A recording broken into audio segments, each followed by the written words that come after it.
sorry I missed the first half. So we did finalize the review procedure where we talked about we would have the total score of each individual application and go from there.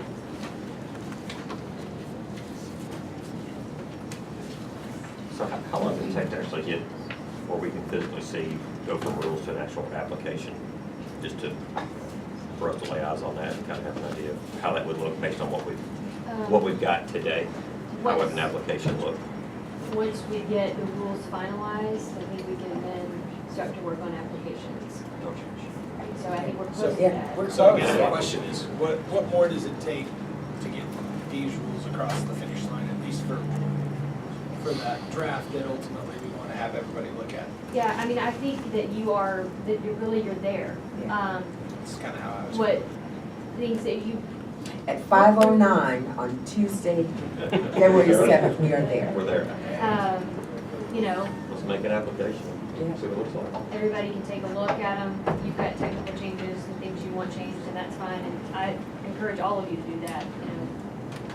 We're here to make them look the way you want them And to you look. also have your Arkansas State Board of Health rules and regulations. A copy has been emailed to you as an Yes. attachment, so you do have those as well. Do we know when we're gonna get the, like the ABC rules and regs? Probably within the next 2 weeks. Go ahead of somebody. Yes. One of the main drafters has been drafting your rules. God bless them. So, did you guys get a chance to look at the attachments from that you were sent last week? The Arizona thing on the, Uh-huh. and I like that, and that's keep language looking. I go through a list of the highest discrepancies on inspections. It seems to be security is number one. Security is number, yeah. It seems like there's more, people get in more trouble because they have to have security protocols than anything else. And that seems pretty universal on whether it was a cultivation, dispensary, or a grow. I did actually, yeah, I was kind of interested in, definitely more read on that. Did anyone have any comments on that? I think that we've covered almost everything. I just wanted to make sure you reviewed it, so that if we miss any things within our rules or regulations that caught your That was attention kind based of on. one of the reasons why I'm asking about Yeah, the from ABC reading, part, yeah. because that's the transportation and the security and all that are things that I know I'm looking for, and I feel like we haven't addressed those, partly because we're not necessarily starting that process, so it's trying to figure out how those fit in and where they fit in. Did the legislature, there was something about transportation, is that something that's gonna be completely separate from, like if you're a cultivator, are you gonna have to use a second or third party to transport your stuff, or can you do it yourself? Is that an in-house thing cultivators get to do, or will that be dictated out? That's obviously not our decision, but I'm curious as to how that's laying out. The draft of that bill is designed to allow the optional step of a transportation company to be licensed by the MMC.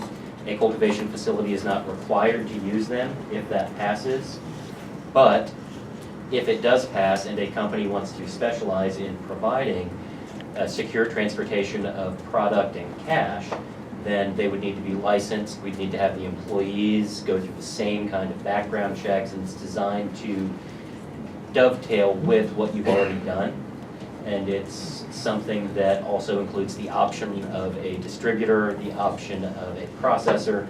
So if a cultivation facility wants to be purely a grow house and outsource to basically a second step, a middleman, to do the kind of warehousing and managing supply and demand, and to do processing for things like oils, tinctures, waxes, or any other products that may or may not be authorized, they have that option instead of having to do it in-house.